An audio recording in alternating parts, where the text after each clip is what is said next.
Research Professional has spent more than 20 years creating the most comprehensive database of research policy news and funding opportunities.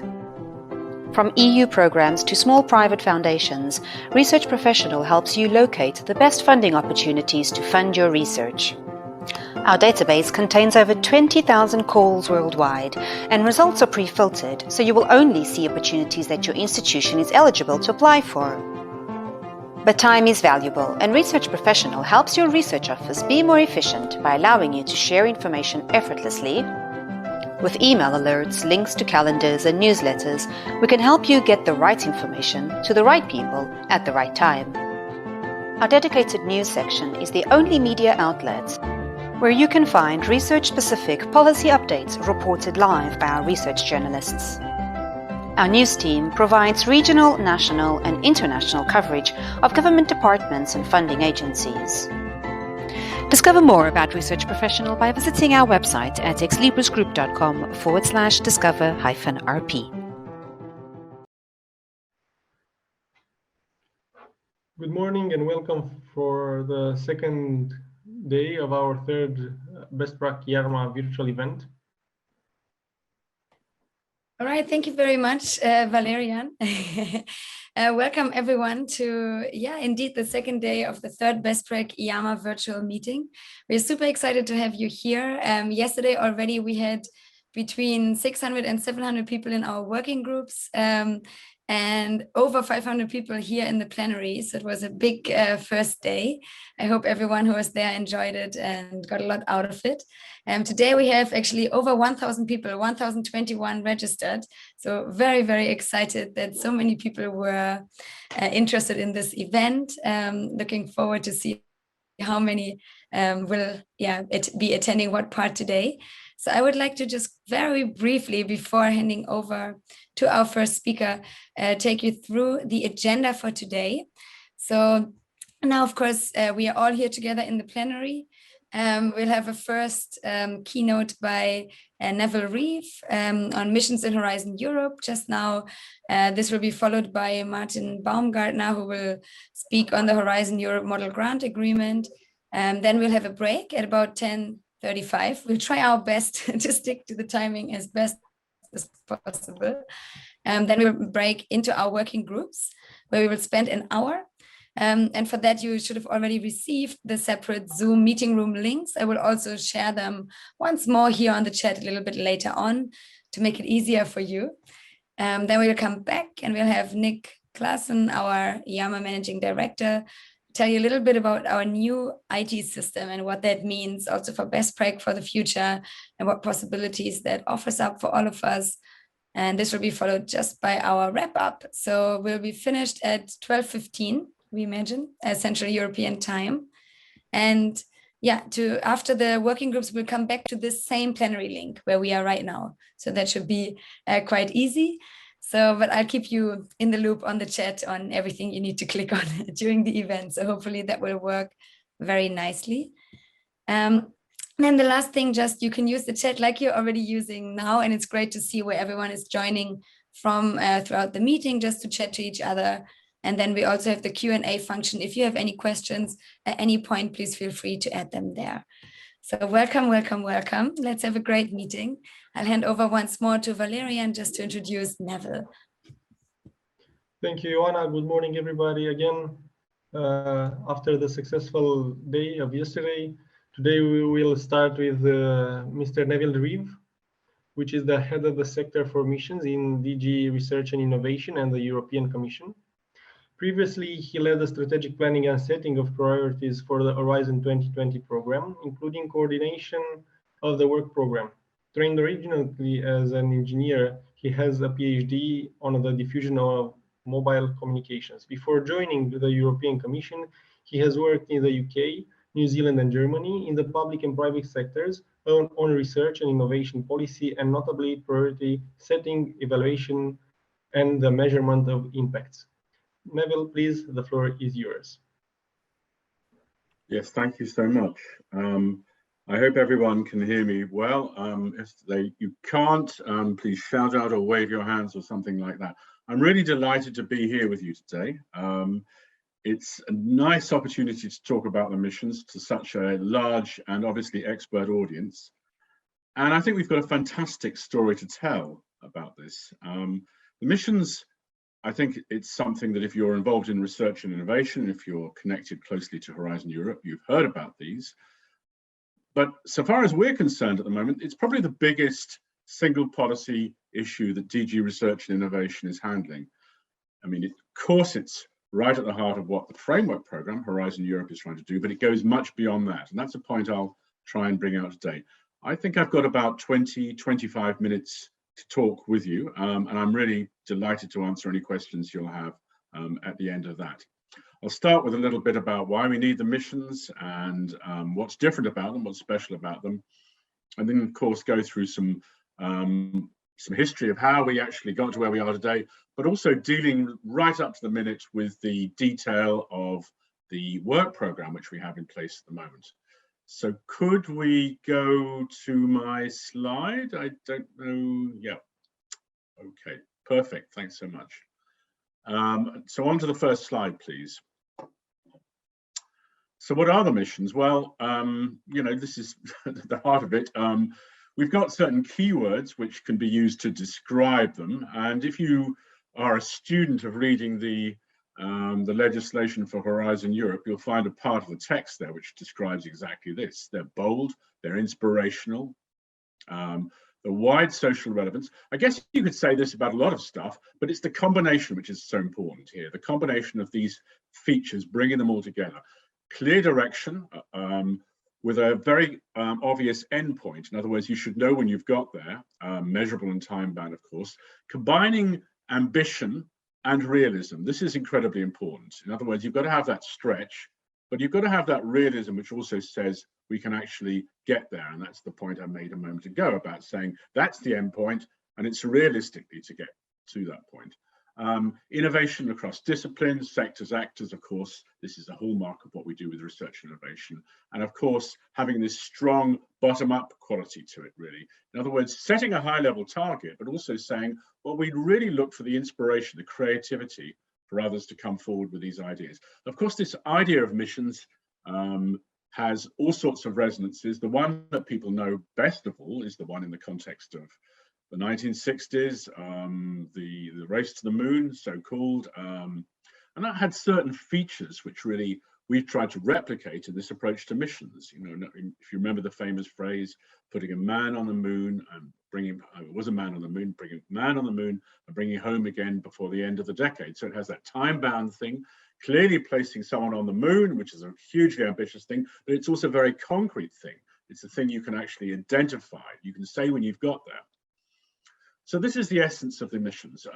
You can see all sorts of policy strands coming together with the way the missions have evolved. It's not true to say it's something radically new, because of course all those features, many of those features, in fact, we've been following up for a long time. It's bringing them together, which is so important. So let's just go on to the next slide, and I'll try and elaborate that a little bit further. Bringing people close, bringing Europe close to people is part of what we try to do with the missions approach, but it's something we've tried to do for a very long time as well with our research and innovation programs. We've tried to build actions which allow citizens, individuals to help steer the policy. Right from the start, though, the approach with the missions is to have that integrated. And so it's not really an add-on, it's really so fundamental to the way the whole thing's set up.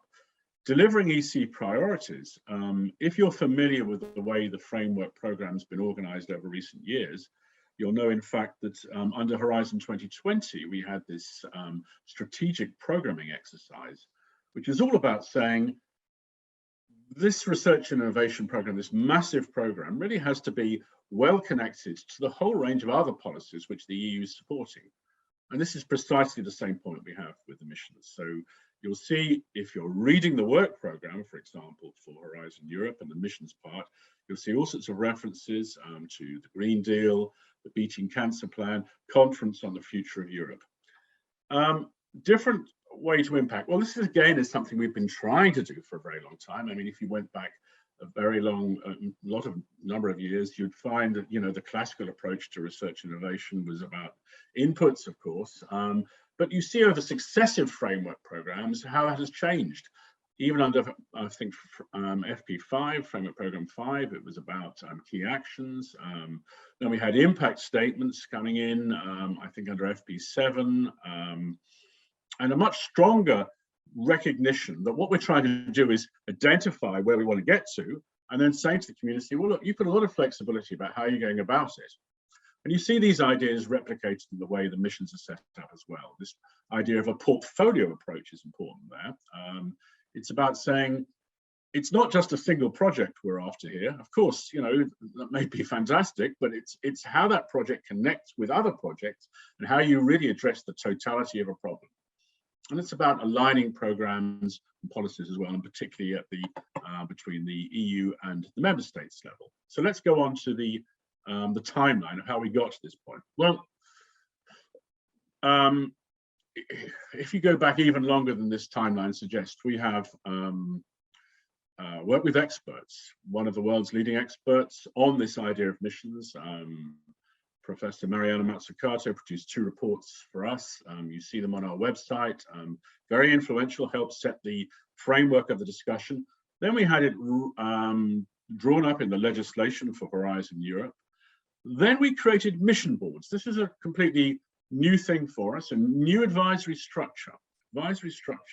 Really bringing together some leading experts, not just in the research and innovation field, but also in the broader fields which we're focusing on, where we were trying to identify missions. I'll come to those in a moment, but you'll probably know about these: oceans, climate, cities, etc. So we created these 5 areas, 5 mission boards, and they worked on this for more than a year, in fact, and handed over reports to the Commission in September 2020, over a year ago now, a year and a quarter ago now. These reports really said, well, look, you know, you've given us the chance to identify where we think missions can be. You've suggested these 5 areas, and these are our proposals for missions.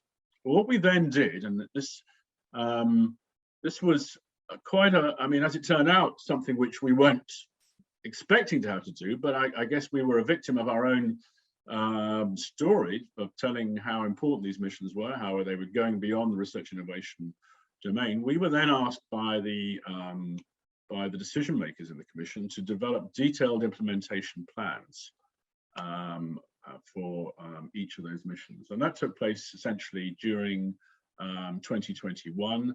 And in the summer of last year, we finally got the green light. All of those implementation plans are available online. If you just type into Google EU missions, European missions, you come to our page, and you'll find all of the background information. You'll find the reports of the mission boards, and you'll also find the implementation plans there.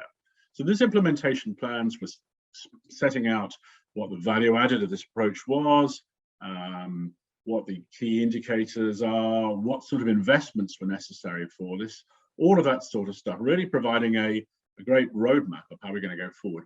And last year, the final moment of, you know, launch in effect for this was in September, 29th of September, when that was the day when we adopted a communication, commission communication, way of telling the world about what we're doing on the missions. And I suggest if you can have a look at this.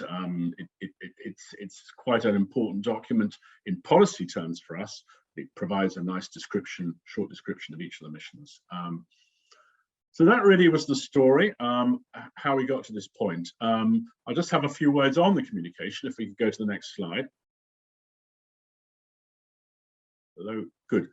So what it says is essentially what I've just been saying, is about why do we need missions? Well, what we've identified in that communication is the fact that there are real big things out there, climate, health crisis, etc., which simply can't be solved by one program or one national authority or even the EU working in its own. It's about really combining resources And it's about having a new approach which says that we know where we want to get to, and now we need to try and organize to actually achieve that. So new ways of working across policy fields, etc. A really important point made in the communication and expanded in some detail is, what's the relationship with research and innovation? Well, I think that's a reasonable question to ask. I mean, we are essentially talking about Horizon Europe today in many of these sessions, but although that's our starting point for the missions, it's really not the whole story. If you're looking at the sorts of issues being tackled, it's not simply about finding new technologies or new scientific solutions. It's much broader than that. It's about deployment. It's about changing the way which we behave. It's about changing our innovation in society. It's about bringing together solutions in transport, in energy, all sorts of things. And so this point is brought out in the communication about the relationship to the wider range of policies which are involved. If I can go to the next slide. The communication expands on all of this. It explains about a new role for research innovation, which I've just done, I think, there, an all-in approach. The point about that is to say that if you are to work across these disciplines, you have a much broader range of actors to actually engage with. And of course, you need new means to actually support the decision-making, the discussion which is involved. Inside the Commission, we have an entirely new governance for the missions approach. And this has been so vital in order to build the support which I'm talking about across different domains beyond research and innovation. The central approach is, if you feel as though you are able to benefit from the missions or contribute to the success of the missions, then please join with this group. And of course, an important point about being involved with governance is saying that if you contribute, you get something back. You might see, if you go on our website, some reference to mission managers. And this is also a part of the new governance approach. We've been appointed mission managers and deputy mission managers at very senior level, and notably not all in DG Research and Innovation. In fact, the mission managers are broadly not in DG Research and Innovation, and their role is both to lead the mission and also to be the public face. So it's all about new governance and all-in approach. And the final point, which I'll come to and elaborate a little bit further, is on a new relationship with citizens. I've already mentioned that, but it was so important in the way in which we actually led up to developing, identifying what these missions were. A lot of this has taken place in the past, and I've actually been involved in some of this sort of work in previous framework programs, but I think it's been incredibly strong in terms of method. But one of the weaknesses, if you can point to that, is the fact it's not necessarily been part of the whole machinery. So we've tried to change that with this missions approach. We've tried to build in from the beginning the connection with citizens, and that should be through us throughout the life of the mission. So in other words, starting with the identification phase, and I've already mentioned that. In fact, there was a whole series of events, virtually in every single member state, I think, and we from the Commission as well organized a series of participative democracy type events in 10 countries, really working with leading edge practitioners of this sort of approach. As we go forward, we'll see the implementation of the missions and the citizens' role also brought out there, for example, in citizen science. And then finally, in the monitoring phase, we also want to work with citizens, because if we understand the views of those users who actually like to benefit, then I think we get a better picture of how the monitoring side has gone, or how successful they've been, in other words, what I'm saying. So let's go on to the next slide.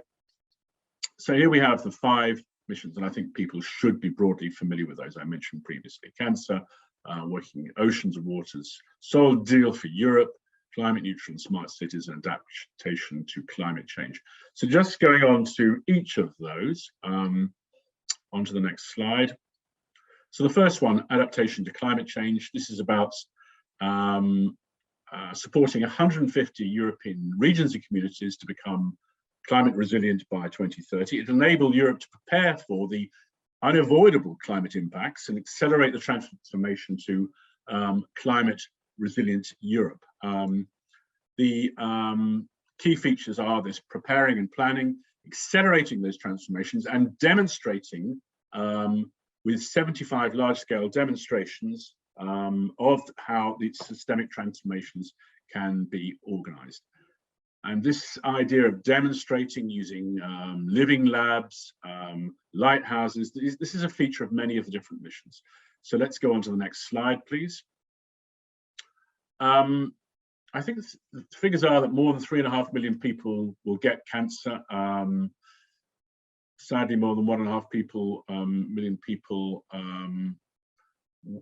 die from cancer. I think that's a year, those figures. And also 40% of cancers are curable. The challenge with cancer is so clear. And so this mission is all about improving the lives of more than 3 million people by 2030, improving understanding, prevention, optimizing diagnostics and treatment, and supporting quality of life. This mission will be developed in close partnership with the Beating Cancer Plan, provide a vital contribution to that. Go on to the next slide, please.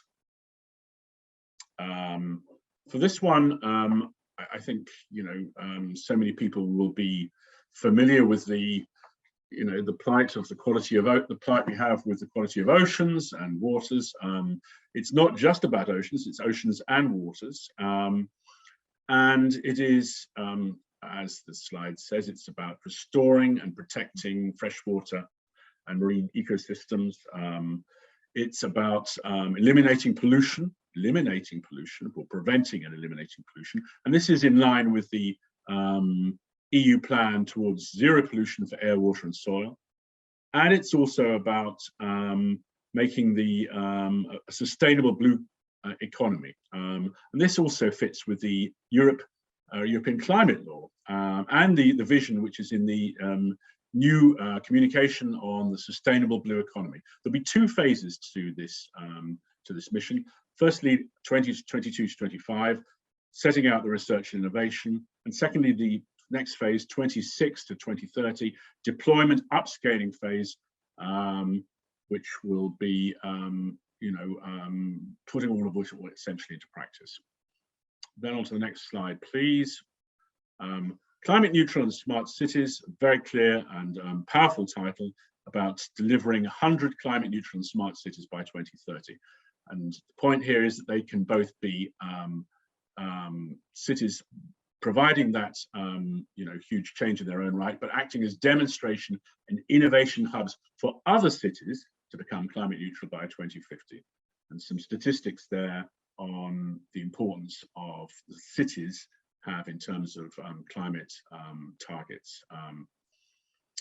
This mission probably, I guess, is the one that many people would be a little bit more familiar with, because already they've moved to an important step in terms of the implementation by having a call for cities to come forward as potential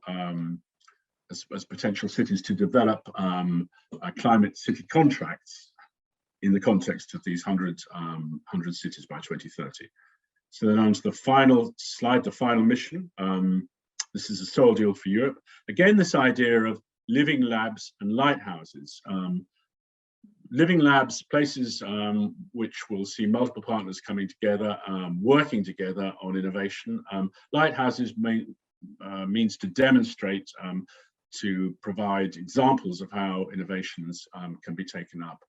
And again, the context is very powerful. 65% of soils in Europe are judged to be unhealthy. So the aims here about this protecting and restoring soils. Communities and stakeholders right at the heart of this process. I think they come forward with the idea of soil stewards in this mission, which is an interesting concept, again, replicating this idea of citizens' involvement. And I think those are the main points. So on to the next slide, please. So, yeah, I think we can skip that. Can we skip that one? Working with member states. This really is so important, and you'll find the discussion of that further set out in the communication, which I've spoken of. Of course, we have quite substantial funding in the Horizon Europe programme for the missions. Something like 7 billion over, or 6 billion over the course of the programme itself. In fact, we have 10% of Pillar 2, and for those of you who are familiar with the structure of programme, you'll know what I'm talking about. That's just the programme part, but of course we benefit from other contributions from the bottom-up parts of the programme, and that's something which we'll see more of the synergies being brought out in terms of how the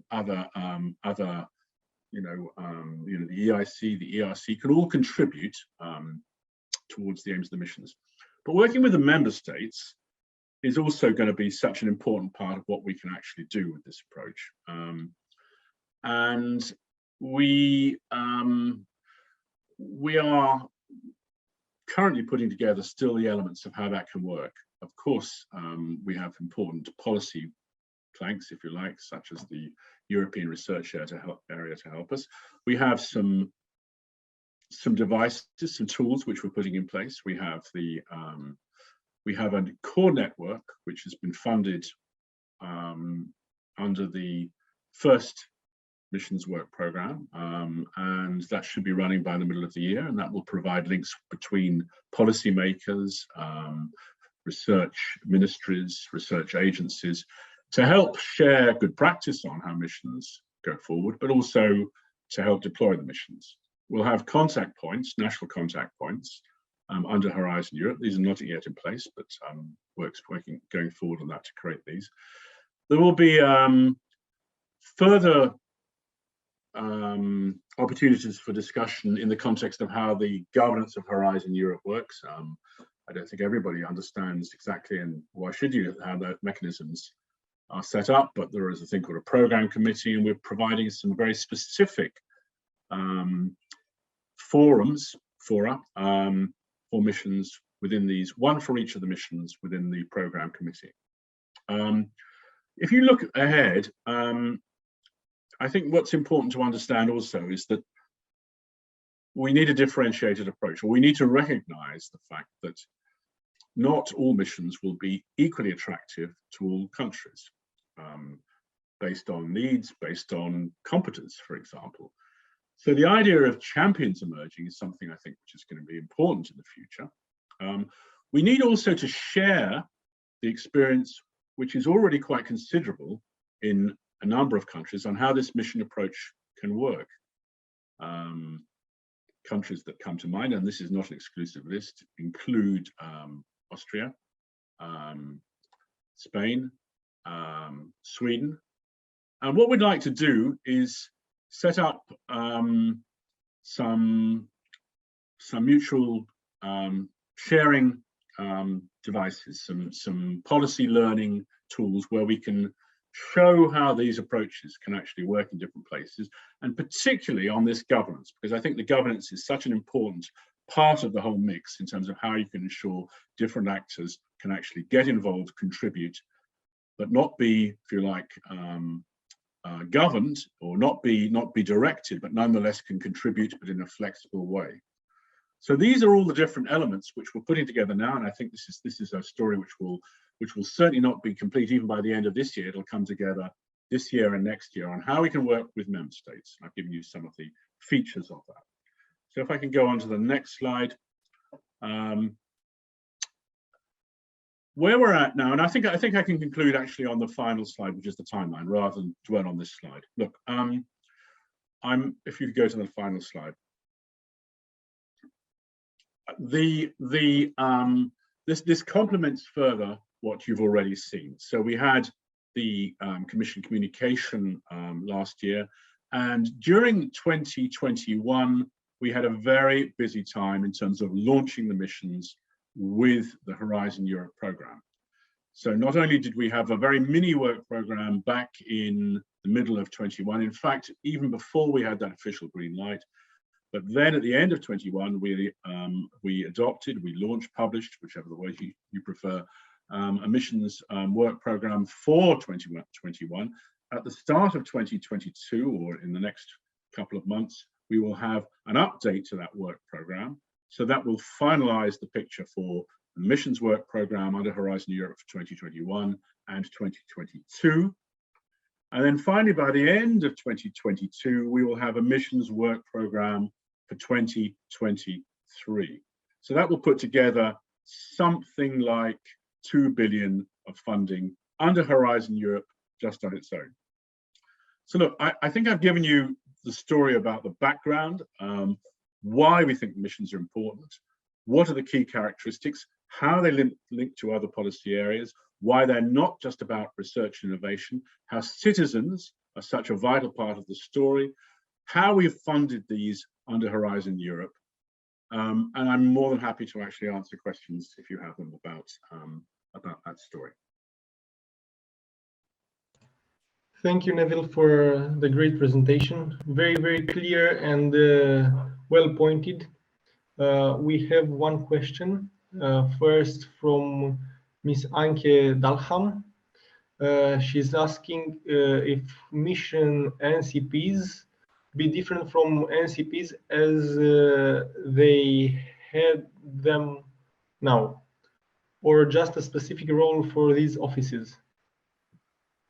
No, we want to create mission-specific NCPs, and I think the quality of these NCPs. I mean, this is not yet final. We're still in discussions with the member states under Horizon Europe for this, but that's the intention, and I think there is every expectation this will happen. The missions NCPs will have to have, I think, a broader vision, because we're not just talking about one part, for example, one cluster of Horizon Europe. We're talking about the fact that the missions are broadly based. In fact, they take contributions from multiple clusters, and not only that, the potential contribution from beyond the clusters in Horizon Europe is very obvious.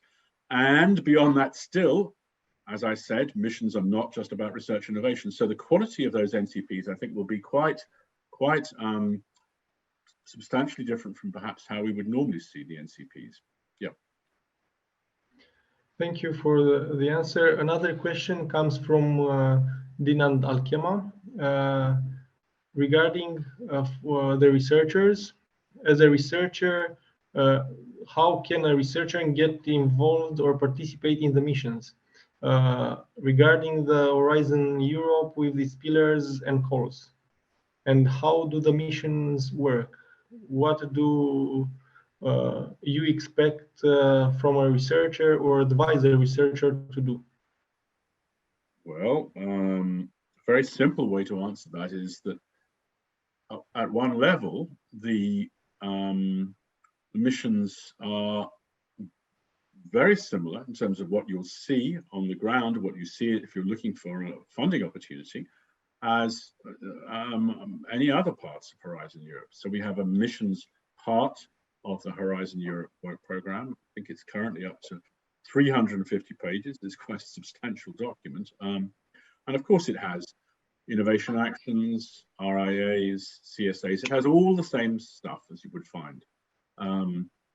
So if you are wanting to get involved at that level, then that's, there are funding opportunities, and it will be, all the usual tools which you need for that. If you're talking about from a policy point of view, well, I think what I can suggest is that you pay attention to our website, where we have an updated list of communication events, which are not just about, if you like, selling the opportunities to get funded, but are also places in which we hope to develop our understanding of what the missions are about. For example, we have some events taking place under the current coming French presidency. There will be events. And so these are the ways which you can get involved. Finally, part of that story which I alluded to, but I don't think is fully sorted out yet, is how can citizens, the wider population, get involved in missions in the monitoring phase of that work. This is something to come, but not yet. I don't have the detail on that yet.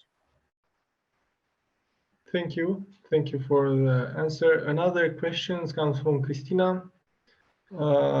Regarding the missions manager, can you elaborate please on the profile and role?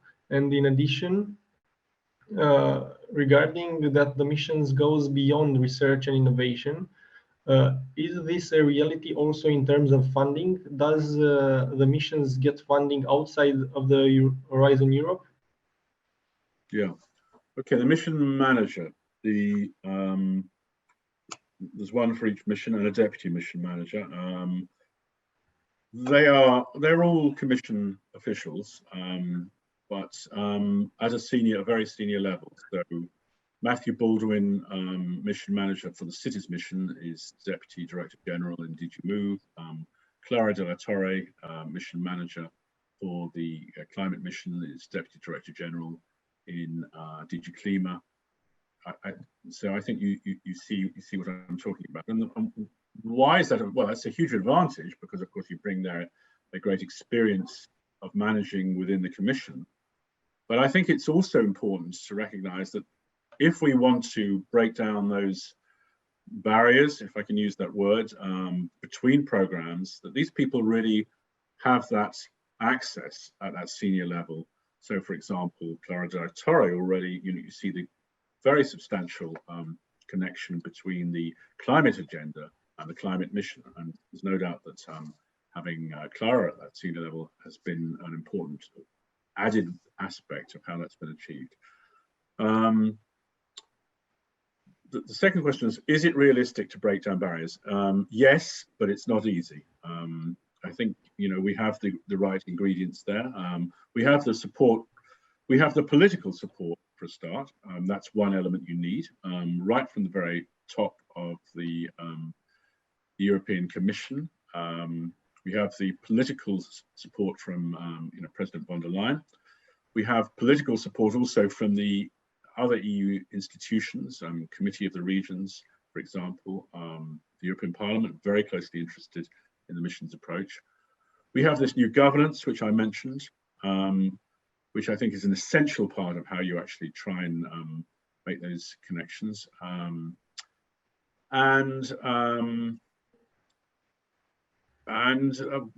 I mean, and I think we have the ambition that these missions will, I mean, the point about it is trying to get away from the mindset which says, asking people to contribute to the mission. It's not about that. It's about saying the mission can actually deliver on your priorities. And I think we're having success with that. So we say to our colleagues, look, you're not giving to us. We are, in fact, giving you this great toolbox, this vehicle, which will help you deliver on the priorities you already have. So with that, I think, we are in a good place. There's a long way to go still with this, but it is starting to deliver. Yeah. Thank you. Thank you. Another question regarding the missions. As they are new and things still need to develop, is there flexibility to change things down the road to keep things on track?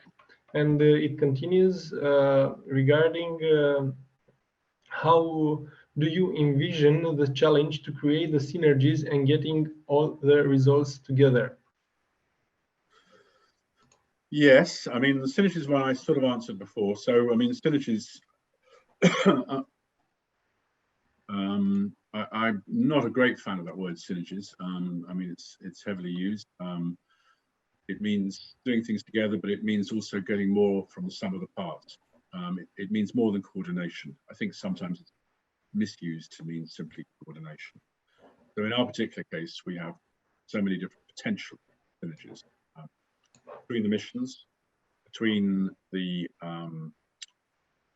missions and other parts of Horizon Europe, between the missions and the partnerships, if you're familiar with this, of course, missions and what member states do, missions and other funding programs under other EU funding programs. You're starting to see in the work program, you'll see it in the next version of the work program, a lot of those synergies between Horizon Europe being brought out more strongly, and the synergies between other programs are also meant, for example, in the climate area. It's quite notable.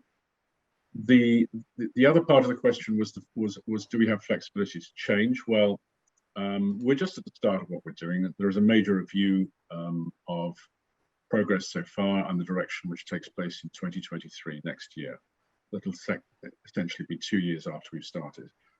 It actually says in the legislation that the funding of Horizon Europe 2 missions could not be increased until after this review. So, you know, you take it at its word, potentially that could mean more funding from Horizon Europe, but that's not necessarily what we're looking for. This is just, or not only what we're looking for, this is the opportunity to take a step back and see how this is going. Thank you very much. Another question is regarding the grants research managers, if they are able to be involved in the missions. Who would you mean by that, grant research manager? I mean, the conflict of interest conditions apply as we would normally expect with NCPs, etc. We have a particularly issue on conflict of interest with the mission board members. And in fact, I should have mentioned, we currently have a call for expression of interest for anyone who wants to join a mission board. This is open at the moment. We'll finish on the 2nd of February. And we have to take a lot of care about making sure there are no overlaps between the work of these mission boards and the putting together the work program. But our restrictions as far as who can get involved in terms of NCPs, etc., it's the same for the rest of Horizon. Thank you. Another one, and it will not be the last one, but regarding, will the portfolio ambition affect the results from the evaluations, and that project will be funded to fit in the portfolio and not by the ranking by the reviewers?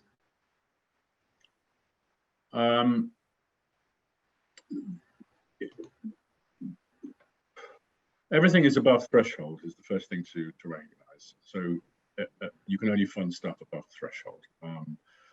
But the portfolio principle is there, and you see it brought out. I mean, it's actually in the Horizon Europe legislation, and you see in a couple of the missions already, in the cancer one, in the climate one, they've spoken about how they actually want to apply this. If you read the work program, you'll see that they propose an initial ranking based on the criteria, and then a further adjustment to take into account the idea of assembling a group of projects to actually create this portfolio.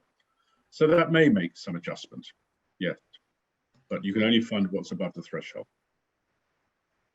And the criteria of how that will, or in other words, the principles of how that will operate, they are actually explained in the respective calls and in the work program.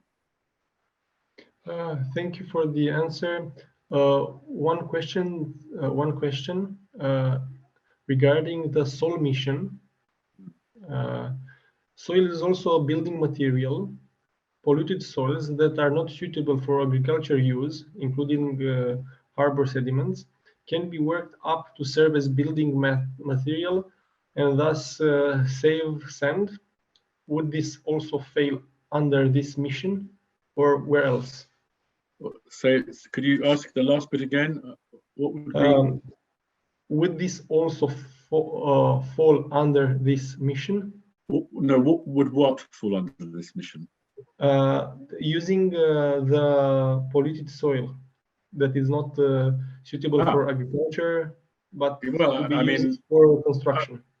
I mean, I can't give you a direct answer, but the principle which you're talking about there is exactly what the mission is all about. So how do you restore and deal with soil which is unhealthy soil? So I think you're saying is how can you find ways of using or working with unhealthy? I think this principle is part of what the mission is about, but I think you'd have to look in more detail at the calls they have there. Two more questions, and I think we'll not receive any because we will have only 5 minutes left. Supposing EARMA members can participate through regular citizens' involvement, which is highly prioritized in the missions Which is highly prioritized? Which? Oh, I don't think I understood that question. I mean, yes, it is highly prioritized. You're saying would it be recognized in terms of evaluations?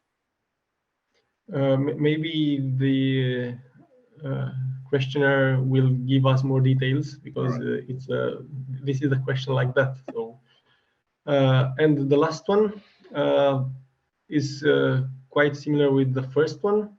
Please, would you advise which will be your recommendations for a university to participate in the missions, strategy, approach, etc.? Yeah. Okay. Well, in terms of the implementation of the mission, of course, I mean, you know, that there is, it's not an approach which is specific to any particular university. I mean, you know, it's, in other words, it is open to universities and research organizations, and the, you know, the normal conditions regarding eligible participation apply. If your university wants to get involved in the policy thinking side of this, I mean, in a sense, we've kind of come to the point where we've launched the missions. We're now more into the implementation phase and less on the conceptual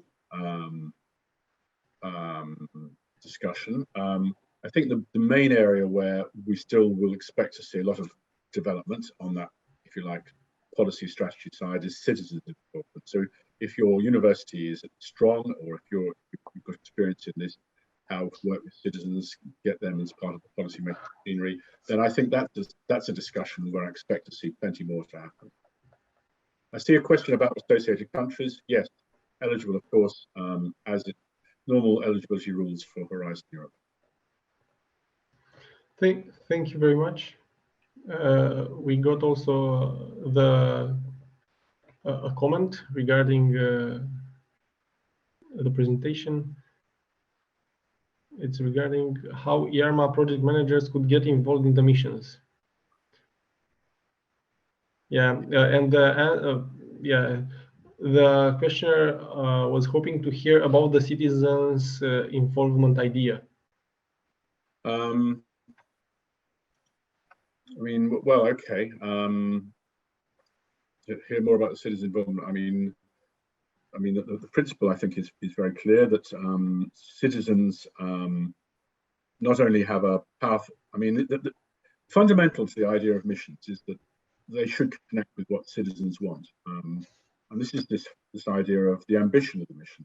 If you're clear about something which is very ambitious, then people understand what it is and they can get behind it. Everybody understood about the moon shot. It was a very powerful image. So you need powerful image to engage the support of citizens. But it's not just about having their, if you like, support in a political sense. It's about also saying, you know, they've got something to contribute so far as the implementation is concerned. And that is through social innovation, through citizen science projects in particular. Social innovation is a theme which is brought out very strongly in our missions work program. You see a particular action which is going to be developed in the new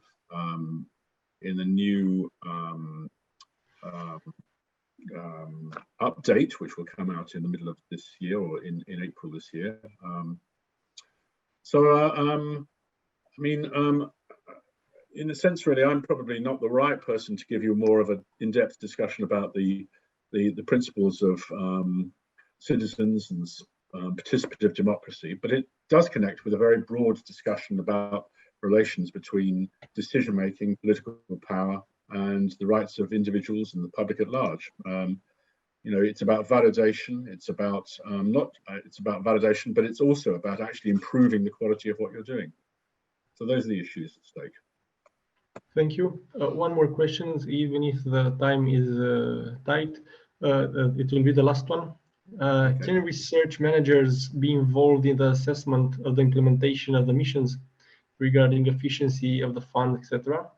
Are they important stakeholders group that can provide inputs on that regards? I mean, I hesitate to give a complete answer to this because I'm not sure exactly what is meant by EARMA research managers. These are research managers at universities and research organizations, are they? The rules for participation are precisely this. Yes, okay. The rules for participation are precisely the same as the rest of Horizon Europe. So yes, if it works for you know, a cluster 1 or 2, 3 or 4 project, then of course it will work for the missions as well. The only area where we've had some difficulty on, like I said, conflict of interest is trying to set up a smart way of involving the mission boards with the work. I think we've managed to find a solution. But yes, of course. Thank you very much for your answers, for your presentation, and for your involvement in these activities. Thank you for participating today.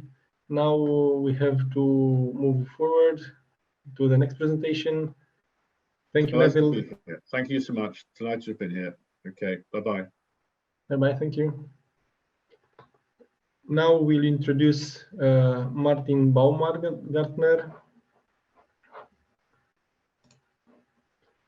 Martin is the head of unit and national contact point for legal and financial aspects in Horizon Europe and predecessor program since 2008.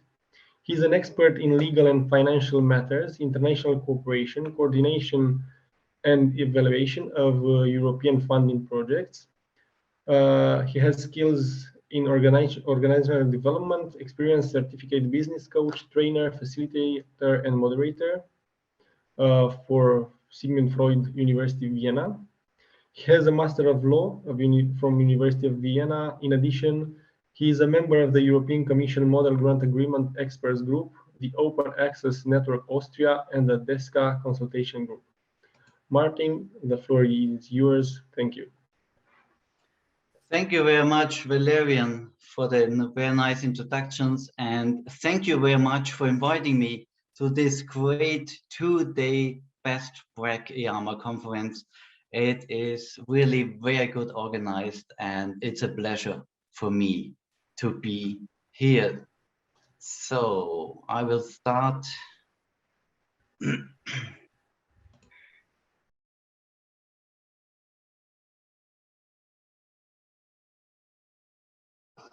So I hope you can see my presentation now. Yes, thank you. We can see it perfectly. So, yeah, thank you again for inviting me to guide you through the Horizon Europe Model Grant Agreement. And maybe you know, Austria has a lot of hills and mountains, and we like hiking. And to go through the Model Grant Agreement is a little bit like a hiking tour. So I would invite you to follow me to this grant agreement tour. If you start a hiking trip, you should get first an overview. What is the goal? How long do you have to hike, to walk? Where are the dangerous places? And so on and so on. And I think it's the same with the Model Grant Agreement. You have a very, very large document, and it's good to get an overview first, then you know where are the dangerous places where you could make some mistakes and so on. How about the structure? Now we have an e-grant since FP7. In the past, maybe someone remembers there we all sent the paper grant agreements to Brussels. This, God thanks, these times are gone. Now everything is fully electronic, and the communication should flow only via the funding and tender portal. There was a plan in H2020 that no mails should be allowed, only the communication through this funding and tender portal messaging systems, but it didn't work. And nowadays, like in H2020, we have the e-grant, and the communication, or most of the communication, will be done via email. The Commission always talked in the past about that it's an evolution and not a revolution going from H 2020 to Horizon Europe. And that's true. Most of the rules are the same, but we have two little revolutions. And one of these little revolutions is the corporate structure. What does it mean? It means that for all EC programs, where the EC direct manage the programs, there's only one corporate model grant agreement. So that means if you're involved as university, as research manager in the LIFE program, in the health program, for example, and in the Horizon Europe program, you have only one corporate model grant agreement. It is not relevant for the structural funds because they are not directly managed by the European Commission. And the goal was to ensure a uniform and consistent interpretation of the rules, no matter in which EC-funded program your project is involved. And it also should allow an equal treatment of EU beneficiaries, and it should create synergies between programs. This corporate structure has advantages and disadvantages. So the advantage is now you don't have to search which model grant agreement for which EU funding program is the relevant you have to use. Now you have one model grant agreement. The disadvantage is a little bit that you have to be carefully, because you have one model grant agreement, but a lot of options in it for the different programs. So you have really be careful to check if you are checking the relevant options for your model grant agreement. And it has a second disadvantage. In the past, the guys from the RTD units, they were the masters of the annotated grant agreement. And that's not anymore. Nowadays, because it's a corporate model grant agreement, there is a horizontal clearing procedure and for the annotated grant agreement, and the guys from the RTT unit, they only have to do their part specific for the Horizon Europe.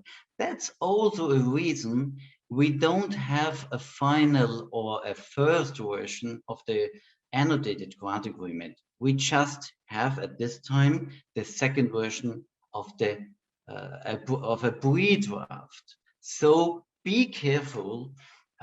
This is a living document, and it takes a much more longer time nowadays to get the annotated grant agreement. So is it now really the only grant agreement we got? No. As you can see, there is the corporate model grant agreement, but there's also a unit model grant and a model grant agreement for unit.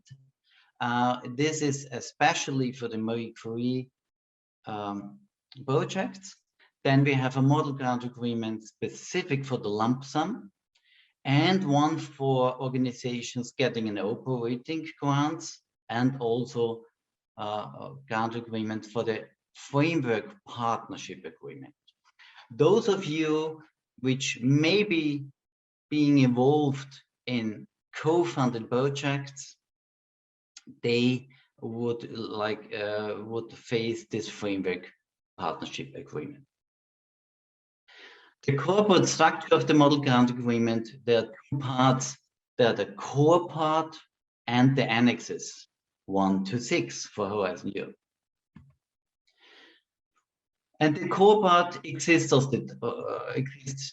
there's the data sheet and the articles. For the first time, and I think it's really a good development, we have a data sheet with a summary of all specific data of the project, and it consists of the general data, who is participant, or about the grant, about the funding, the reporting, the payments, the recoveries, consequences, and specific rules in Annex 5.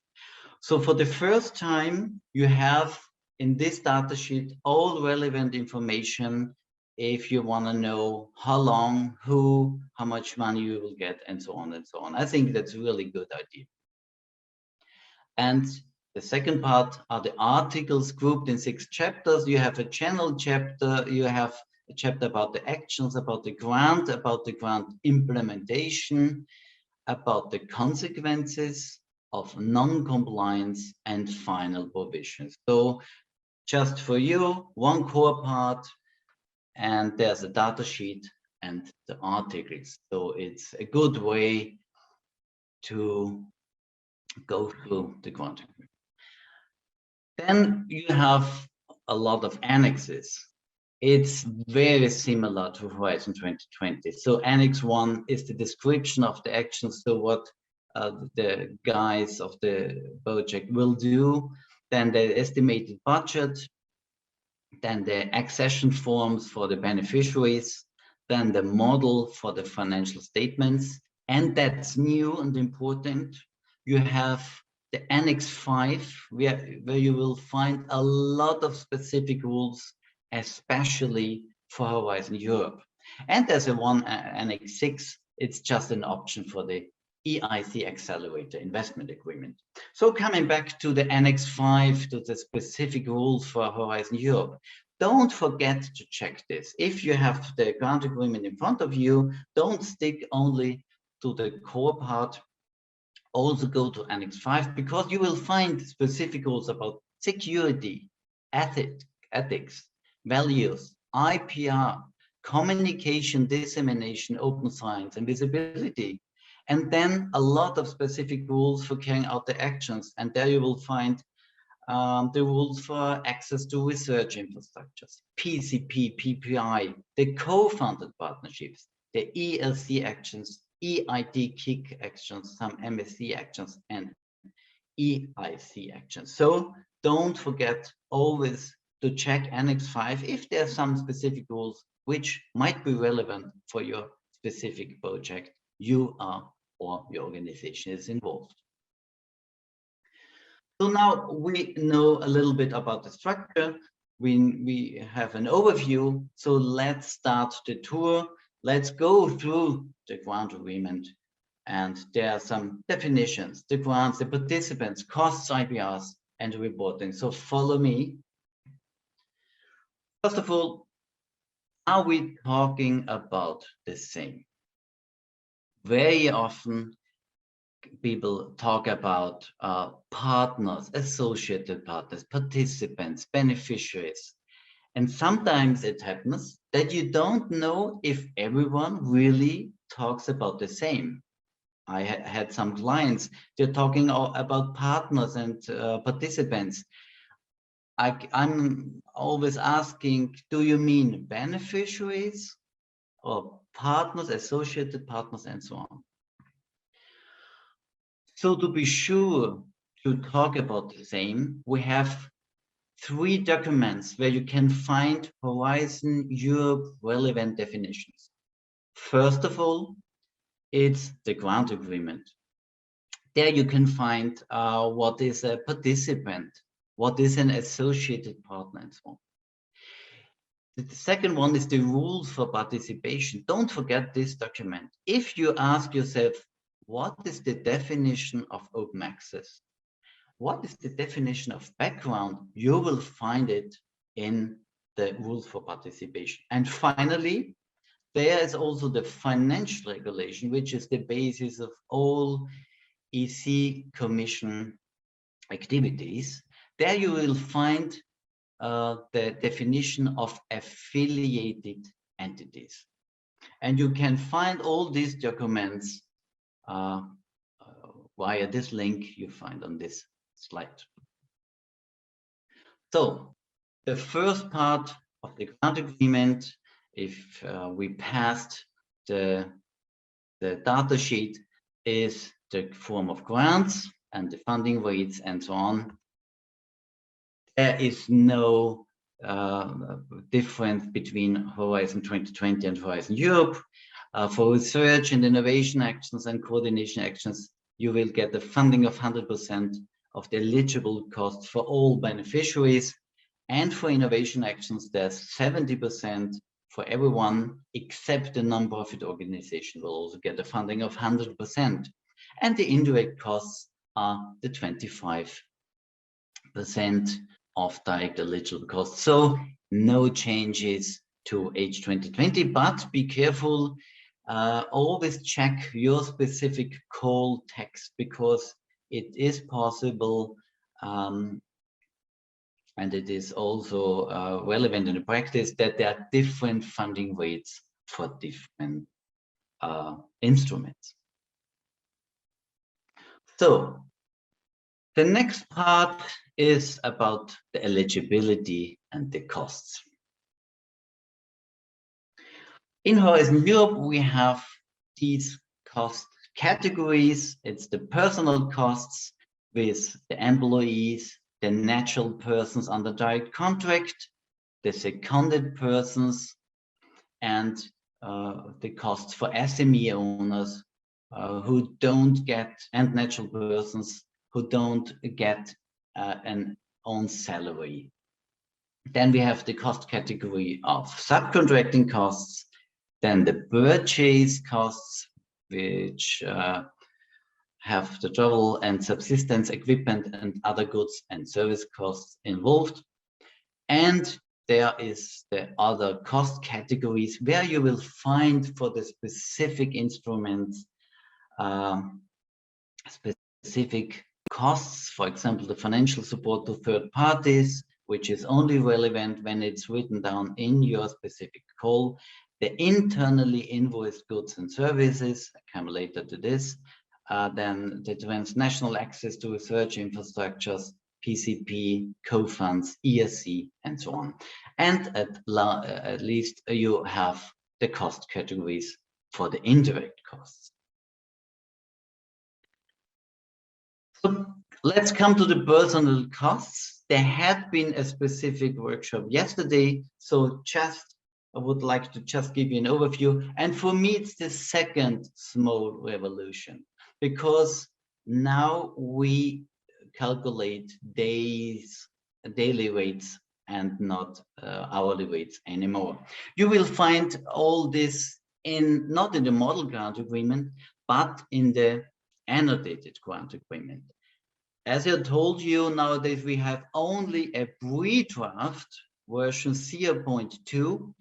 Be careful, it's a living document, and we members of the model grant agreement expert groups were very surprised in end of last year when Commission presents us a new way to calculate the personal cost. So it changed between the version 0.1 and 0.2, and I would like to introduce you. So the personal costs has to be calculated per person working for the project for each reporting period, not for each year covered by the reporting period anymore. So the personal cost is taking the day equivalents, multiplying with the daily rates. But what the hell are the day equivalents? So to calculate the day equivalents, there is the maximum declarable day equivalents, and you have to take 215, which is fixed by EC, divided by 12, and then you multiply it by the number of months in the reporting period during which the person is employed, and multiply it by the working time factor. So the first time we have a working time factor, it was introduced last year, and the working time factor is 1 for full-time employees and 0.5, for example, for 50% part-time and so on. the daily rate. The second part of the calculation is to take the actual personal costs during the month within the whole reporting period, divide by the maximum declarable day equivalence, which I introduced you in my last slide. So as you can see, Commission always told us everything will become much more easier. I don't know if it's really that easy, but here you see the whole calculation. Personal costs is the day equivalent multiply with the daily rate. So be careful, there's a new calculation procedure in the annotated grant agreement. This is also not a model grant agreement, but I think it's important to know about the record keeping. So what is possible, what is necessary to have on documentation for the cost calculation. The documentation is nowadays not about hours, it's about days, and there are possible scenarios. If you have timesheets already in your own university or organization for H2020, then you have to continue with these timesheets for your Horizon 2020 projects. That's clear. And for the Horizon Europe projects, you can either continue it with your timesheets or you do a monthly declarations. All your organizations who don't have timesheets yet, they can introduce timesheets for Horizon Europe or to do the monthly declaration.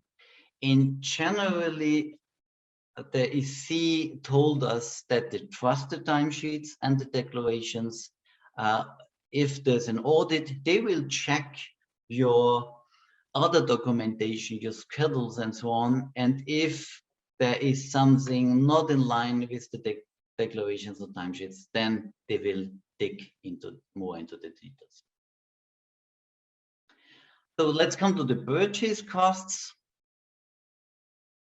There's nothing not that different to H2020. You have the possibility to report travel costs, equipment costs, where the depreciation costs as a default, and the internally invoiced goods and services. There was a very good presentation yesterday from a colleague of the Ghent University, and I will not dig into details. I just want to say that there had been a lot of problems in the past in Horizon 2020 to report it. It should be better now. Let's see, we have to test it in the practice if it's easier now. And what is new, there's no 25% flat rate for indirect costs anymore, but you are allowed to report actual indirect costs if they may be attributed to the unit costs.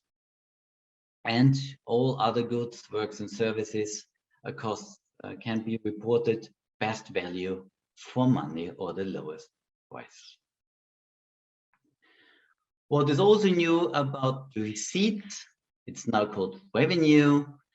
The model grant agreement says that the revenue is all income generated by the action during its duration for beneficiaries that are profit legal entities. So that's absolutely new. Non-profit organizations are not concerned by receipts.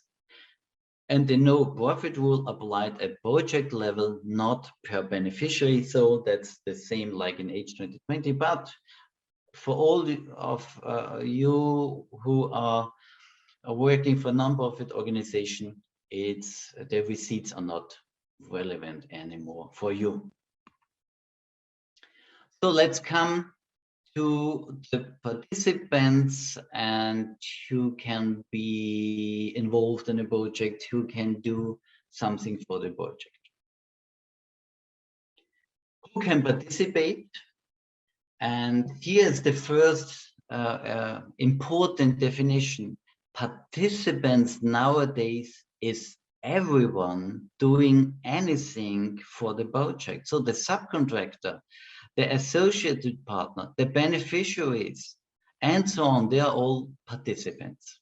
In my example, you see a small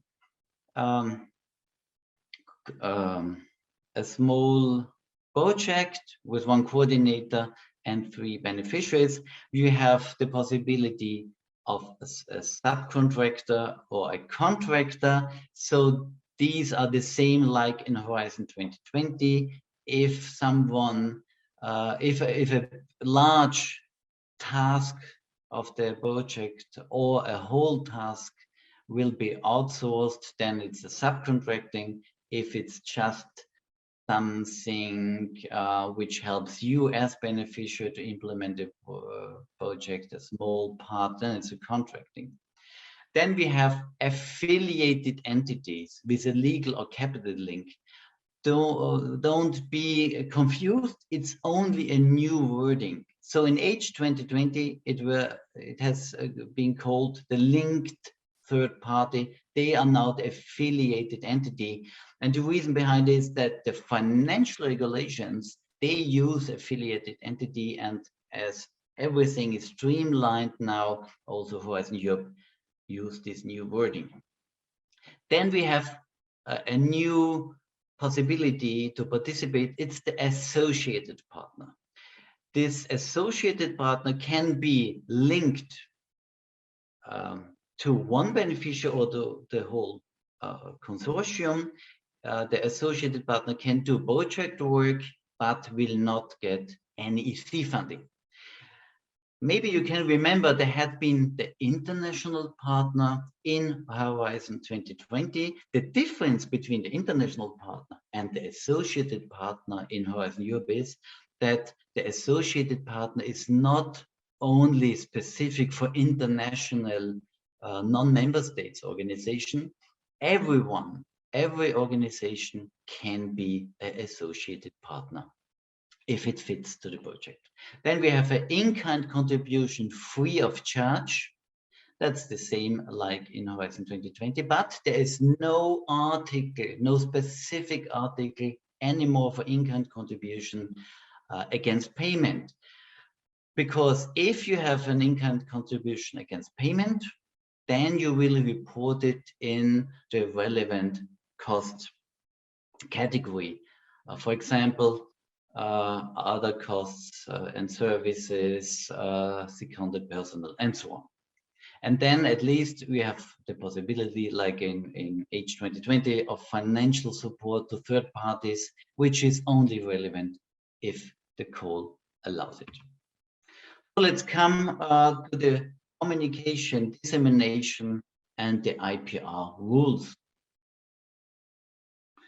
There we have really only an evolution. Most of the rules are the same, but there's a more emphasis on the exploitation and dissemination of results, including through open science. But if you have been involved in H 2020 already, there will be no that big differences. The ownership and protection is the same. Each beneficiary owns the results it generates.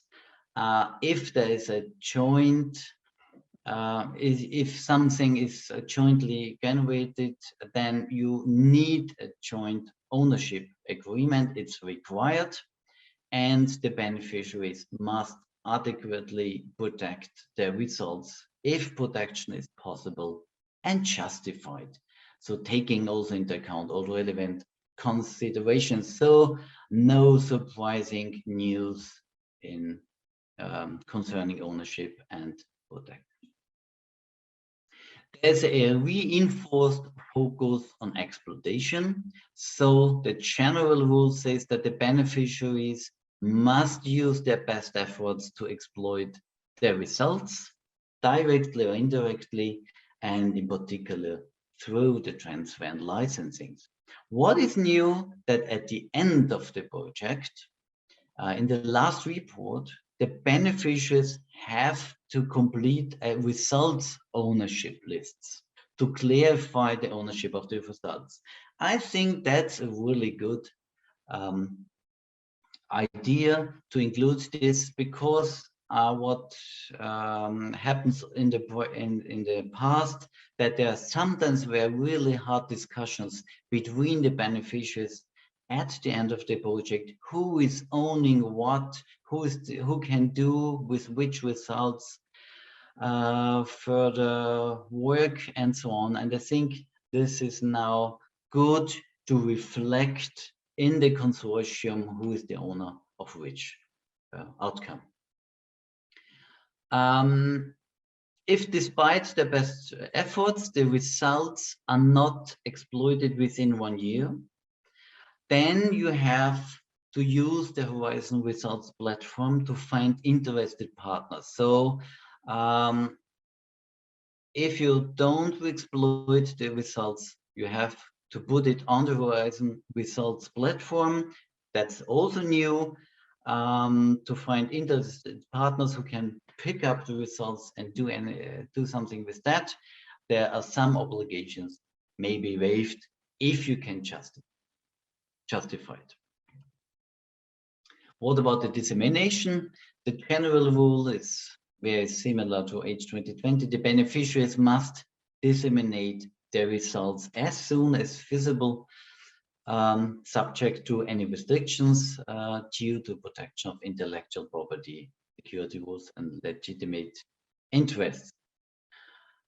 A beneficiary that intends to disseminate has to inform the other beneficiaries for sure that their interests will not be harmed, and be careful. That's also like in H2020, the work programs and the specific goals can lay down specific additional dissemination obligations for your project.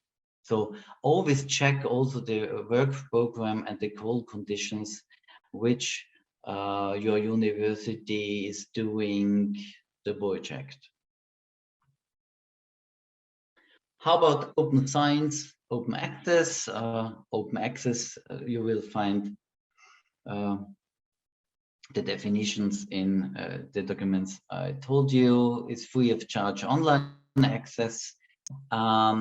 For the peer-reviewed scientific publications, there is something new. It has to be immediately full open access in a trustful repository. In H2020, that's different. There was some embargo periods possible. That's not possible anymore. So it has to be done open access immediately. And the costs for this open access are only eligible if the costs are for full open access to peer-reviewed scientific publications. So no more costs allowed for funding for all other possibilities except full open access. Then there is a data management plan. There's a description in the proposal of the management strategy for research data and other research outputs. So there's more focus nowadays also on the research data. They have to be in compliance with the FAIR principle. And after a positive evaluation, you have to draft a data management plan, which has to be just a draft at the first step, but has to be developed through the project time life. And for the research data, open access in a trustful repository is necessary. What is new? Eventually, according to call, please check this also in your specific call. The repository has to be operated within the European Open Science Cloud. So As you see, it's always necessary, and I think you know that, not only to go through the model grant agreement, also to check what did the specific call says. What about the financial reporting and the payments? So that's really similar to H2020. If you sign the grant agreement, you will get a pre-financing. Then you have the mutual insurance mechanism. That's the new name for the guarantee fund. It's the same, but a new name. And a contribution of 5% of union funding for the action. That's the part of the mutual insurance mechanism will not paid with the pre-financing, but you will get it back at the end of the project.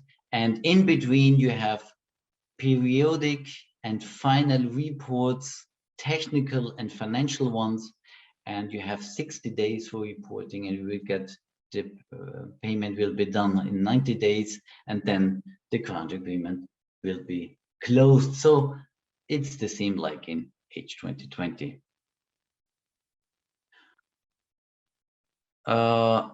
What about the checks and the certificate on financial statements? As in H2020, you need a certificate on a financial statement if you reach a specific limit, and there's a change. Nowadays in Horizon Europe, the limit is 430,000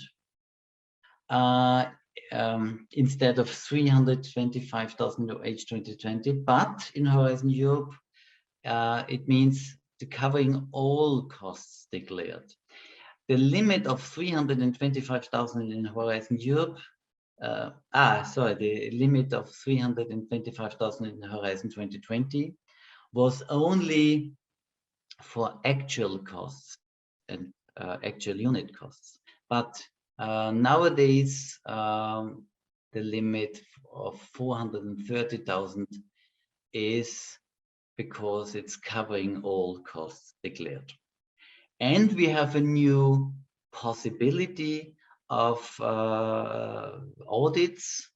There is a certificate threshold of 725,000 in Horizon Europe for beneficiaries with a low risk classification after a SPA. So what is an SPA?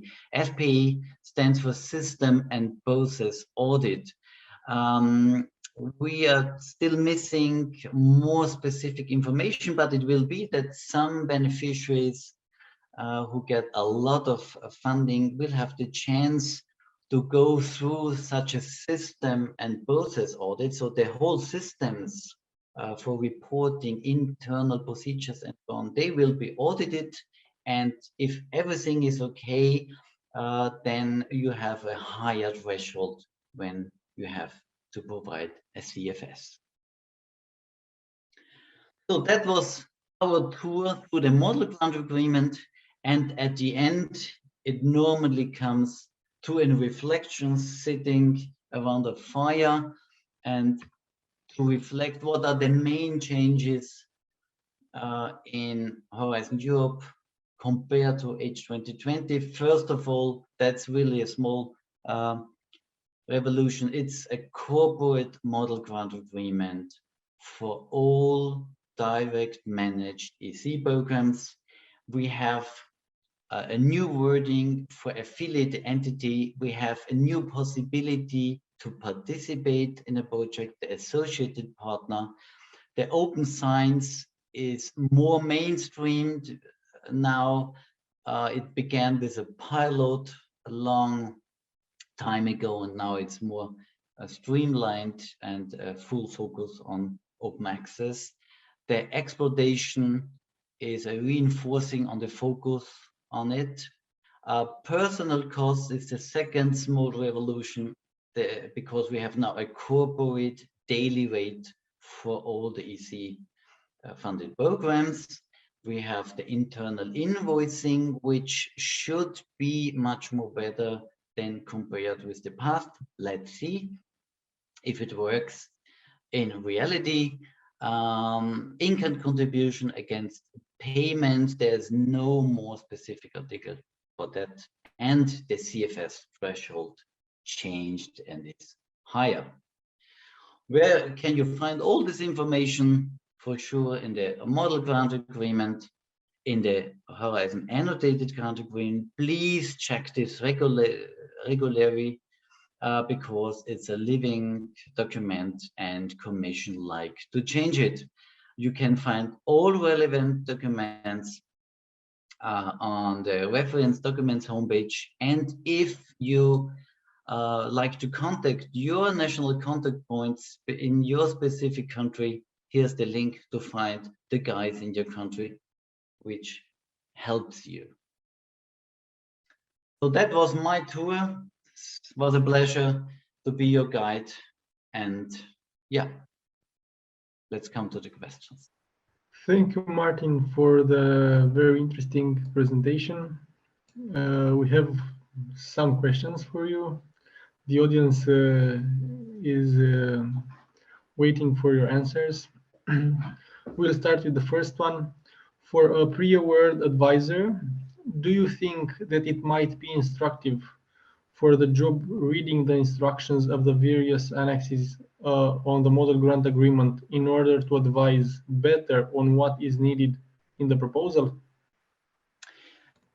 Yes, I would say yes, it's a good idea to check it, but I would do it like this, only check what is really relevant for the proposals. And if, I say, for example, if I want to know what costs I can put into a proposal, I should know how to report and how to calculate it. So this part would be a part which is necessary. So go through this annotated grant agreement and skip everything which is not that relevant for you. Thank you. Another question. Does the European Union have any support for the grant agreement procedure regarding the question and answer best practices, etc.? You can, there are some FAQs you can find from the Commission. It is on the funding and tender portal, which are really helpful, and you can use the research inquiry service, which is the help desk. I don't know if everyone knows it, but also the legal NCPs asking via this research inquiry service. If you have any questions, just use it and Commission will answer. Thank you. The third question, is the gender equality plan mandatory for the benefit?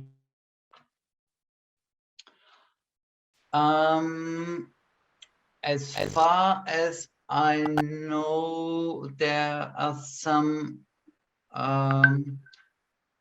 problems now on the funding and tender portal and also within the procedure of that. So I'm not that sure. Please contact your relevant NCP in your country, which is responsible for this gap.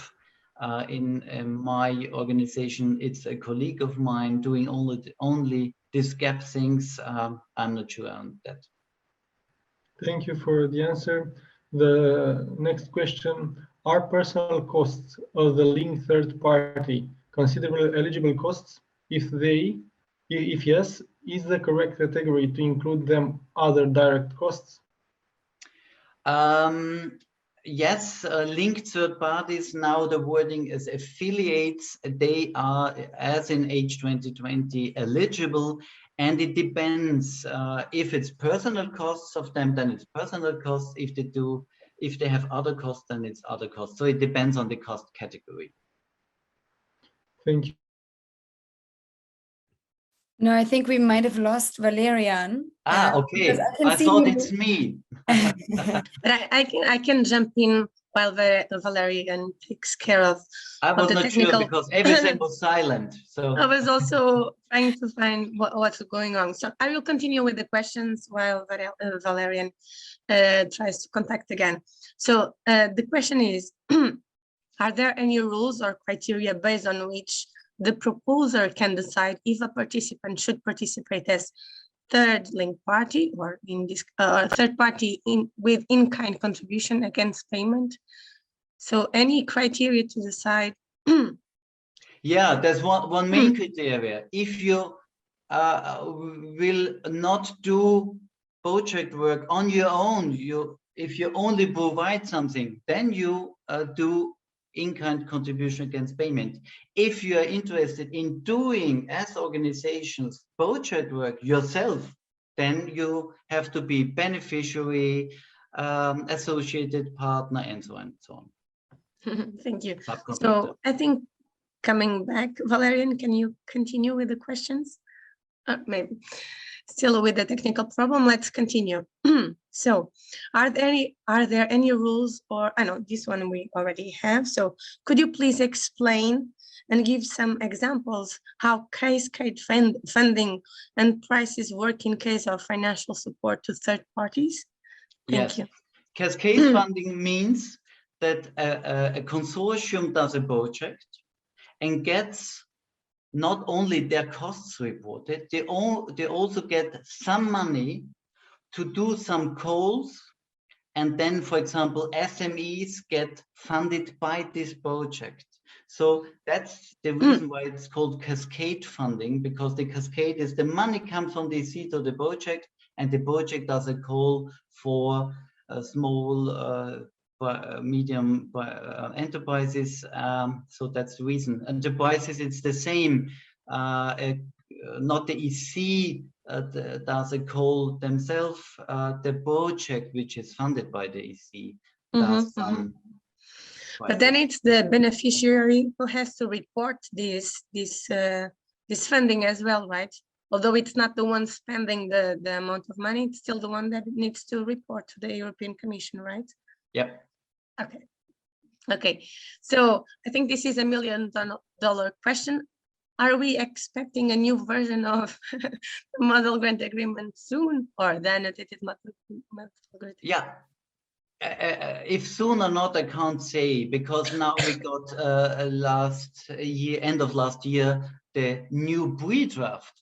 I hope to expect the first real version as soon as possible, because now projects starting to implement, and I really hope to have it in the first half year. But when I was talking to the EC guys, they said, as I told you, we are not the masters anymore. We can't do what we want with the annotated grant agreement. We always have to wait and to consult all the other ones. So hopefully in the first half year. Okay, thank you. So this is now about Marie Curie. Does the fact that the CFS thresholds cover all the costs, that's a novelty now, means that in the Marie Curie actions, we also need these certificates as well? For this, please check your specific Marie Curie action grant agreement, because as I told you, there's a data sheet and you will find also the thresholds there, and if you need a CFS or not. Okay, another question. If we have more than 325, in total, so our cost is 600,000 euros at ongoing Horizon 2020, we are obliged to have the CFS. Should we have CFS on all these 600,000 euros? This limit of 325,000 is only per project. So if you have hundreds of projects and always get only 100,000 euro funding, you never need a CFS. So it's not the sum of all projects, it's only per project. Okay, I think we have many questions. We cannot solve them all. So thank you for joining us. And I've responded here that the presentation will be available. Also, this video recording will be available to all. And we have our national contact points, so I think we have to go through them. But thank you very much for joining us and for your willingness to reply to all of these questions. Thank you, Martin. Thank you. Thank you, Christina, and thank you, Valerian. Thank you, Martin. Bye. Now we have the break. Joanna, please. Yes, yeah, thank you very much, Martin, Christina, and Valerian. So yes, indeed, now we have a break. We have a 9-minute break, actually. It's 10:41 now, and we will start punctually in the working groups at 10:50. So I've shared the links once more on the chat. Everyone should be able to see them there. For all moderators and speakers, the rooms are already open now, so feel free to already connect now to the groups. And for the attendees, we will let you in exactly at 10:50. This webinar will remain open, so we will meet here again at 11:50 for a short presentation by Nik Claesen on the collaboration spaces online going forward, and then for our plenary wrap-up. So see you here again at 11:50, and please enjoy the working groups. Research Professional has spent more than 20 years creating the most comprehensive database of research policy news and funding opportunities. From EU programs to small private foundations, Research Professional helps you locate the best funding opportunities to fund your research. Our database contains over 20,000 calls worldwide, and results are pre-filtered, so you will only see opportunities that your institution is eligible to apply for. But time is valuable, and Research Professional helps your research office be more efficient by allowing you to share information effortlessly. With email alerts, links to calendars and newsletters, we can help you get the right information to the right people at the right time. Our dedicated news section is the only media outlet where you can find research-specific policy updates reported live by our research journalists. Our news team provides regional, national and international coverage of government departments and funding agencies. Discover more about Research Professional by visiting our website at exlibrisgroup.com/discover-RP. Welcome back, everyone. We're still waiting for more people to join. Sorry to be very repetitive, but I see the numbers going up of people coming out of the parallel rooms. We'll be starting very soon. As you see in the chat, Johanna is linking to our travel grants. Okay, I see from Edwin that working group 1 is back. They have just finished. That's great. I see my colleague Niall coming in again. Look in the chats. I mentioned at the beginning of the event that we have an open travel grant currently. You do have to be an EARMA member to apply for that travel grant, but as you might remember, there is an exception so that people who join right now and get a 50% discount on membership can immediately apply. Normally, you have to be a member for a year to apply for that. I see Niall is back, and I will give him the chance also to kickstart what we're going to do soon. One of the things we have been working on for a long time within EARMA, and that BESTPRAC will also be able to benefit from, is a big IT project, which we are now implementing. I'll try to do something very dangerous and give you a live demo in a moment. We also have a video which shows a bit what the general idea is and the extent of it.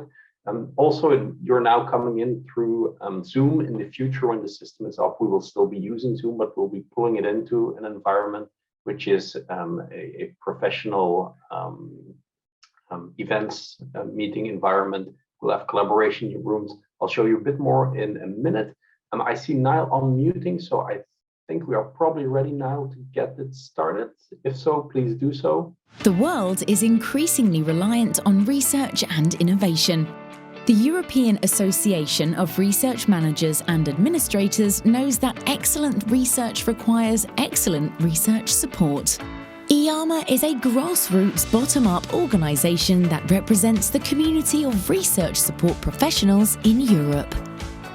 We are striving for recognition of the RMA profession, supporting our community in their professional development, organising networking opportunities, delivering informative and engaging events, and providing thought leadership. EARMA's new online community platform will allow you to connect with your RMA community, participate in interesting events, and share best practice, all in one place.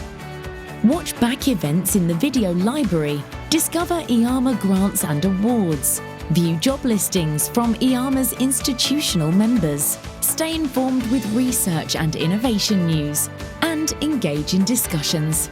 The community platform will allow you to interact with colleagues via the virtual meeting facility. Keep up to date with EARMA's standing committees and thematic groups. And get the latest on how EARMA is representing you. EARMA is building communities around important topic areas such as ethics and integrity, Horizon Europe, impact, open science, widening, and more. And EARMA is developing policy objectives that will best serve the needs of research managers and administrators. It's now even easier to get involved and contribute to your EARMA community. Just set up your profile and go. Join us as we take on this endeavour together with a new platform in a new world of possibility.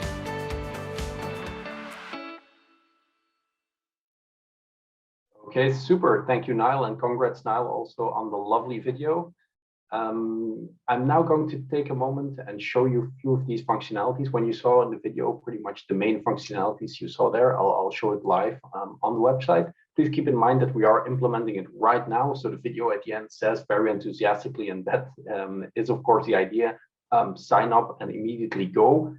Especially for BESTPRAC, but also for some of the features we're still implementing them. I'll show you where the BESTPRAC group will then also be on the system, but that's not ready to go, but obviously you will get an email about that. You will get information when you can sign up and when we'll start kicking this off, as is all of the usual BESTPRAC resources, the website and so on will remain available. That's also part of the transitionary phase. The next year we'll move all of that over to where we can best utilize it in the new collaboration.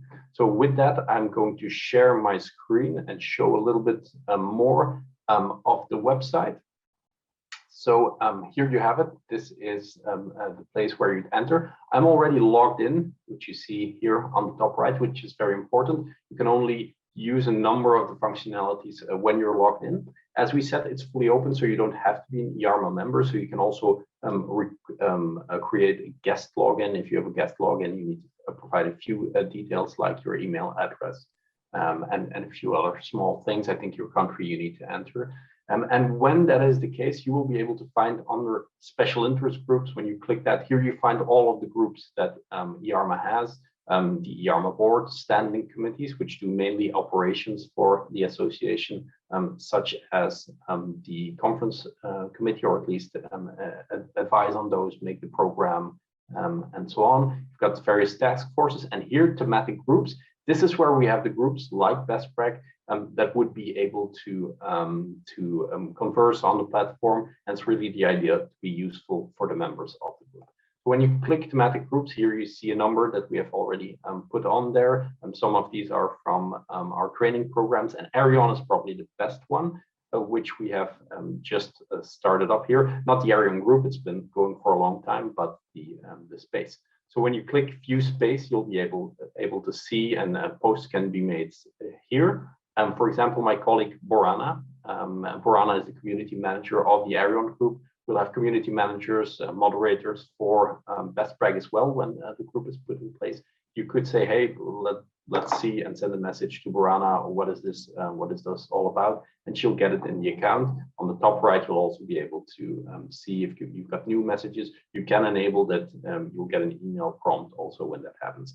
But for now, we won't be sending a message to Borana, but looking here you can create a post or look at the post that Borana has made already. So she posted here that the group has started, to which I replied, which is quite easy to do. You can just click reply here, put it in, and it will work.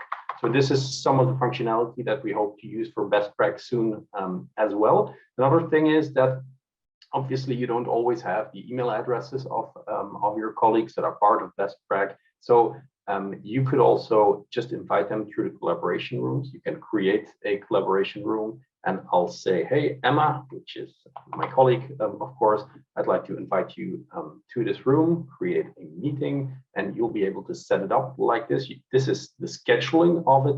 And when the integration is complete, you'll also actually be able, through the website, to be able to host a meeting without a go-between, without having to exchange personal data for which you don't have any agreement. So it's quite, it could be quite useful for the groups. Then you can also share resources. So here you see the resources that are already shared for Arion. So this is the agenda, I think, for one of the meetings. For example, you could also have shared a video and started up easily here. So here you are immediately into, and that's the level we want to go to, immediately into a video of an event. So if you haven't seen it, a BESTPRAC event, you didn't see this event, you can go there, click it, and see what happened, but also immediately go and see the slides. So this is just one slide, but obviously it could be more. You immediately switch to the next one. So that's the kind of functionality that we have, and also the group members. So you can go in here, and I'll find Emma again, and I know I can message her, I can invite her without necessarily having to know her email address or having any of her personal data transferred to me. Obviously, this is also subject to consent of the person, otherwise you won't be shown. Also, obviously, the pictures are things that you upload yourselves. There's quite a bit more. The member area will show here on the bottom right which groups you're part of. If there's new posts, if there's new resources, it will feature some news. It will also look at some of the important things that are happening at the association at the moment. The thing there also is that we will be upgrading this. We'll have the video library, which you saw in the video as well, where you can rewatch things. So while they were posted there in the group for a moment, you'll also have a video library, which I like to call informally then the EARMA Netflix. It won't be as nice as Netflix, that's for sure. That's sort of a different budget category, but you'll be able to filter and search for the videos that you like. So that's a lot of work, a lot of functionality that we are adding. Maybe it's good that I show here also, you can see your groups pretty much everywhere you go when you're logged in. Also send messages just generally from here. Look at your agenda. Also, the events are going to appear here. So when you're registered for an event, you'll be able to see it here and then make adjustments to your account. Here you have email settings. You can also access the details that we have on you and permanently delete your account, for example. You can subscribe to EARMA Digital, which is the video library part, which will be, or part of it will be open, part of it will be behind the paywall. So I just wanted to show you that we are massively expanding what we're doing online, and we really also want to put that at the service of the BESTPRAC community. So if you've got any questions on that, I'd be happy to take them. There's quite a bit more here, obviously. One of the things I want to mention is in the member benefits, the grants and funding, which is currently open, which I mentioned. So you go to member benefits, scroll down, grants and funding, and we currently have the travel grants open, I believe, for conference attendance in Oslo. It's a €500 bursary, which you can apply for again if you are a member, and currently people wanting to become a member from the BESTPRAC side have a 50% discount. So you should click make a subscription here and go into the travel awards, and here you see the application. So it could be as simple as that. So with that, I see Christina has come online or is ready to do the next part. I don't know if there were any questions. You have a question from another Christina here on the chat. So to use the platform, it depends. First off, EARMA's individual membership and institutional membership. Individual membership is one person, which could be also from an institution, which could be paid by an institution, which is mostly the case for members of EARMA, which is €210. And then there's an institutional membership, which is €910, which is an unlimited subscription for everybody from the same legal entity. So if you have 15 people, 15 that want to participate, that's fine. If you have 50 people under an institutional membership, 50, that's also fine, and that's covered under that. For BESTPRAC, there will be an exception, and for some other rules, there could also be an exception. So you will be able to access the group and use most of the functionality that is available as a guest. because that's the agreement that we made with the core group, and we also wanted to make it as open as possible. This should be also the case for most thematic groups. Some of the functionality I showed might not work if you're not a member. I mean, not in the thematic group, there you can engage, but there's things that are linked to membership, like, for example, the video library that is behind the paywall. Okay, I hope that that clarifies it. I see Edwin is looking forward to the conference in Oslo. So we are, maybe to make clear for those people interested in that, we are fully moving forward with having that in person. Having said that, obviously we're not naive, and we have a backup plan, a digital backup plan, should that be the case. But at least everything I'm hearing right now from the experts is that it's quite bad at the moment, but we should have a good spring and summer. So we have made all preparations to have that in person. So thank you, Nik. And it was really nice to see everything working. And by the part of BESTPRAC, we will now start engaging in introducing our information. It will be very nice to see also all of the BESTPRAC community engaging in the system and see the colleagues there with their photos and comments and so on. And we will put a lot of effort in also taking a lot of materials that we have done within BESTPRAC that will not be lost, but will be there also openly available for you. So it will be the work for the next few months, I guess. So thank you. I will to Christina. Thank you, guys. Thank you.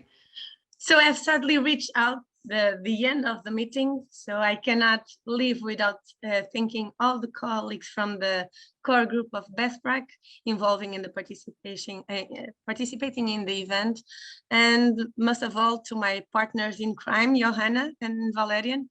Thank you a lot for keeping up the energy with me as well. It was a very successful meeting. We had more than 700 people attending, coming and going in different times of the meeting. We had 22 sessions, 25 speakers only in 2.5 days. So it was a really, really nice meeting, and I hope it also met your expectations. I will not now give the floor to Johanna to her thanking notes, and probably then coming back to a last information. Christina, do you want to share the news about potential news? I just wanted to give you the floor to the thanking, and then we come back to the end.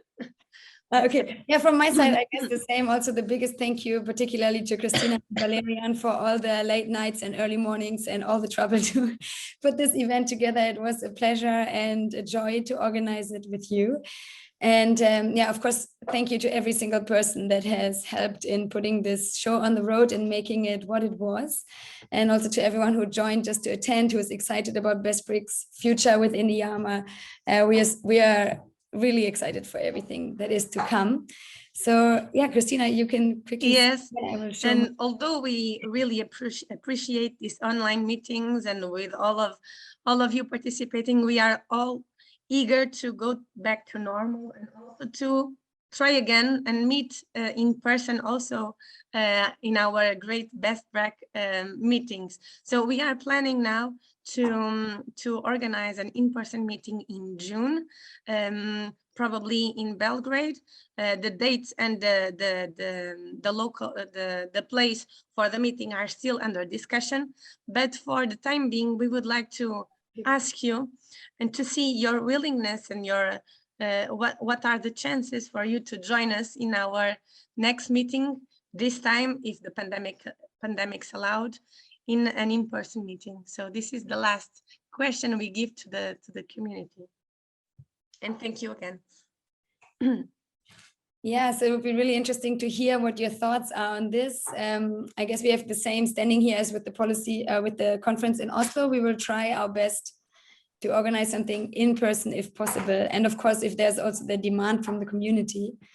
I would also share in a second on the chat a link to our post-event survey in case you want to fill that in straight away. And as already promised yesterday, I will send just now, when this meeting ends, the link to our post-event information email, where you will see all the presentation PDFs of every presentation we've had at this event, and see some more info about the recordings, and find as well the post-event survey. So We hope that you fill it in to help us plan our future activities for you and with you. And yeah, I can share this Mentimeter result as well in the end. So feel free to continue. Okay, so we have a lot of people willing to come, which is really, really nice. Of course, the situation now, the situation now is hard to feel 100% secure that we will meet, and I guess this is why we have more choices on the 75. And so also see that on the survey link that we will share, we will also ask you about any difficulties that you envision for attending the in-person meeting. That will be important for us, because we will also see what kind of support can we give for attending the meeting as well. So please give us feedback as well there. Yeah. All right, I think with this, that's a big thank you to everyone again. Feel free to reach out to Christina and me if there are any more questions following this event. We are very happy to help. And we wish you a great rest of the week. And yeah, thanks for being part of our community. Bye-bye. Thank you.